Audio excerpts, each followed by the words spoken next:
হচ্ছে good morning বন্ধুরা। তো আজকে হচ্ছে ব্লগটা এখানেই শুরু করছি। দেখো করবো না তো তো এখানে ব্লগটা শুরু করছি। এখন বাজে হচ্ছে 8টা বাজতে যায়। তো আজকে একটা নতুন মিষ্টি এনেছি, সেটা তোমাদের দেখাই। মিষ্টিটা কেমন জানি না, দেখতে হবে। 8টা বাজতে 5 মিনিট বাকি। তো এই হচ্ছে মিষ্টিটা, দেখো এটা কি যেন মিষ্টি, এটা আমার কৃষ্ণনগর থেকে আনা হয়েছে। কৃষ্ণনগরে ফেমাস সর ভাজা নাকি সর পুরিয়া নাকি মিষ্টি, জানি না। ভালো খেতে, ভালো খেতে কৃষ্ণনগরের মিষ্টি।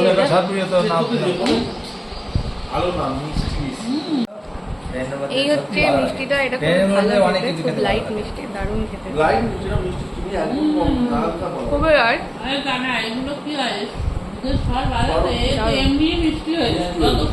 একটা ফ্লেভার আসছে কৃষ্ণনগরের সরকার। 700 কত টাকা কেজি?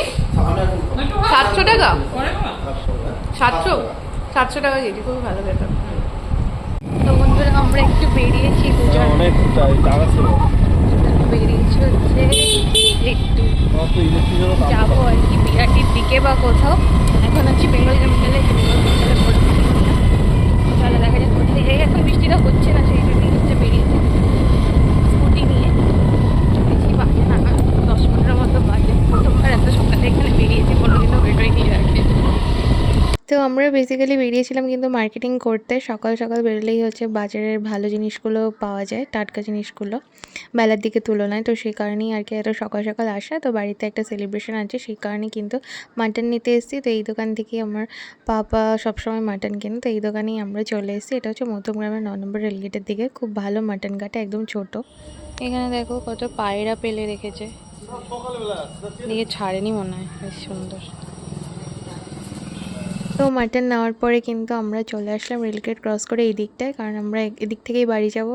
আর যাওয়ার পথে দেখলাম এই পরোটার দোকানটা আছে। তো এদিকে তো এই ধরনের পরোটাগুলো খুবই ফেমাস, জানোই যে রাজুদার পকেট পরোটা, সেম পরোটাই। তো এখান থেকে নিয়ে নিলাম।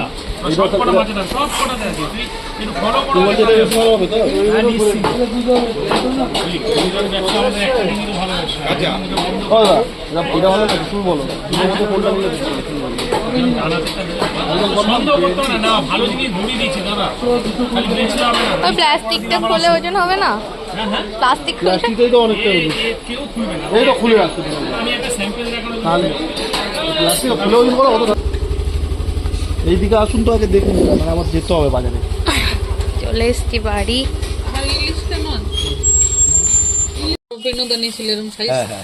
এখন মাছ চওড়া 1 কেজির উপরে 1 কিলো 300। কাটাই নিয়ে নি, তুমি কাটবে বলে। তুমি কাটতে পারবে তো? ভালো হবে। হ্যাঁ, দেখতে তো ভালো। এখন বোঝা যাচ্ছে না, আবার মাথার দিকে হলুদ কেন? না, এরকম হয় তো। এবার একটা সাদা আছে আর হলুদ আছে, এই জন্য মাছটা তো নিয়ে আসলাম আমরা। মাছটা 1800 টাকা করে কিলো নিয়েছে, আর হচ্ছে 1300 মতো সাইজ। ওটা হচ্ছে বাংলাদেশের পদ্মা নদীর মাছ, আর পদ্মা নদীর মাছগুলো এরকম প্লাস্টিকের মধ্যেই মোড়ানো থাকে।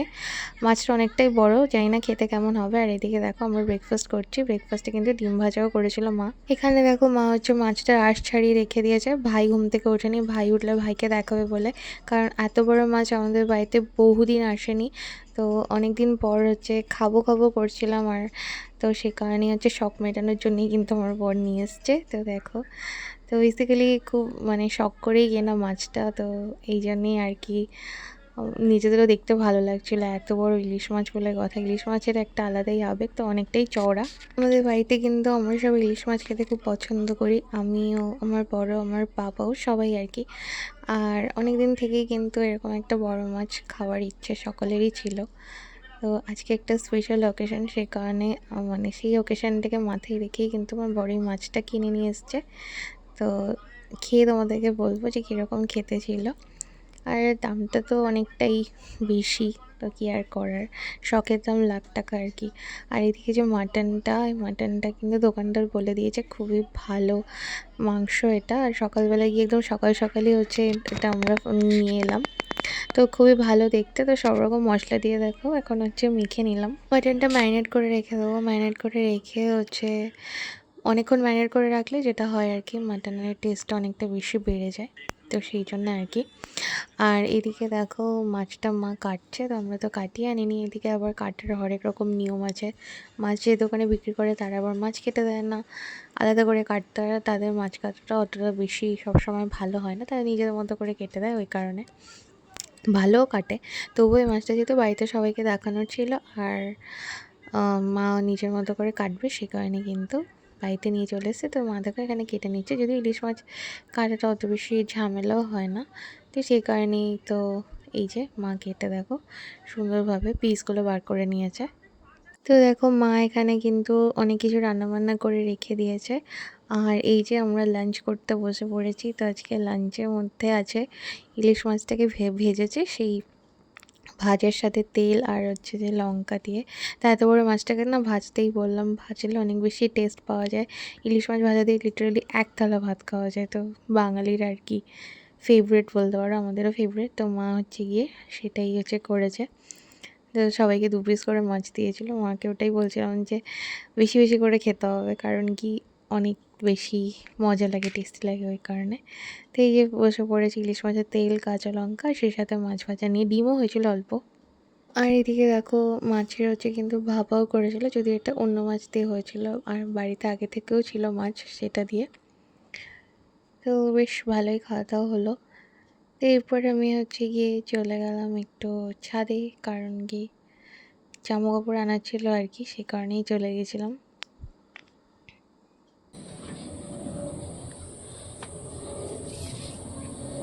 বৃষ্টি হয়ে চারিদিকে একেবারে শেওলা পড়ে গেছে। তো সেটা তোমাদের দেখাবো, দেখো এখানে কচু গাছ হয়েছে, এটা তোমাদের দেখাবো না, আমি তোমাদের দেখাবো চিচিঙ্গা গাছ।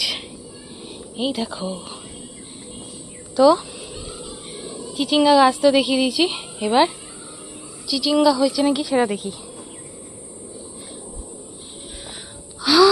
কোথায় চিচিঙ্গা? ওকে ফাইন, চিচিঙ্গা একটা পাওয়া গেছে। এই যে সাপের মতো পেঁচানো 1 পিস। আর কোথায় আর দেখতে পাচ্ছি না ভাই।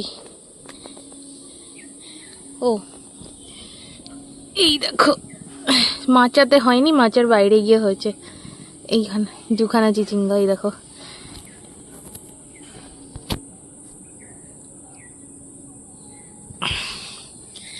তো দেখে নিলে 3 পিস চিচিঙ্গা হয়েছে, দারুণ লাগছে কিন্তু চিচিঙ্গাটা হয়েছে। ফার্স্ট টাইম এরকম লাগিয়েছে। এখানে কি একটা গাছ যেন হয়েছে, বালক সঙ্গে অনুষ্ঠান আছে, কিছু অনুষ্ঠান, খোঁজ নিতে হবে। আর দেখো মালটাগুলো কত বড় হয়ে গেছে। এই যে পাক ধরেছে, পুরো পাকলে তোমাদের দেখাবো। আর এই যে পেয়ারা, পেয়ারা ভি হয়েছে। তো আমি যে কাজটা করতেছিলাম সেটা করে যাই বাইরে নিচে অ্যাকচুয়ালি। এরপর নিচে এসে খেলাম একটা বিখ্যাত রসমালাই, এটাও কিন্তু কৃষ্ণনগর থেকে আনা, খুবই ভালো খেতে। আর এদিকে দেখো চিচিঙ্গাগুলো যে তুলে আনা হয়েছে, আর চিচিঙ্গাগুলো দেখতেই পাচ্ছ কত বেশি বড় হয়েছে। একটা চিচিঙ্গা তো দেখো অনেক লম্বা, আরেকটা একটু ছোট, আর একটা স্পেশাল যেটা তোমাদের দেখিয়েছিলাম এই যে সাপের মতো। তো এটা রান্নাও করা হবে, তোমাদের দেখাবো ওখানে কী রান্না হয়েছে। আর এই বেগুনগুলো হয়েছে, এগুলো সাপ বেগুন, এগুলো অনেকটা বড় হয়, কিন্তু এগুলো ছোটো অবস্থাতেই তুলে ফেলেছে, জানতো না তাই। আর ভিন্ডিও হয়েছে, তো অনেক কিছুই হয় আর কি গাছে, তো সেগুলি তোমাদের সাথে শেয়ার করলাম। তো এই যে দেখো বেগুনও হয়েছিল। চলো না সাথ মেরে बिन कुछ कहे बिन कुछ बोले हाथों में हाथ धरे 4 कदम बस 4 कदम चलो ना साथ मेरे। তো আমি আর মন্টু মিলে তোমাদের জন্য খুব সুন্দর একটা গান পারফর্ম করলাম। ভিডিওটা ভালো লাগলে অবশ্যই কিন্তু লাইক কমেন্ট আর চ্যানেলটা সাবস্ক্রাইব করে দিও। আর আজকে ব্লগটা এই পর্যন্তই, নেক্সট ব্লগে দেখা হচ্ছে, টাটা।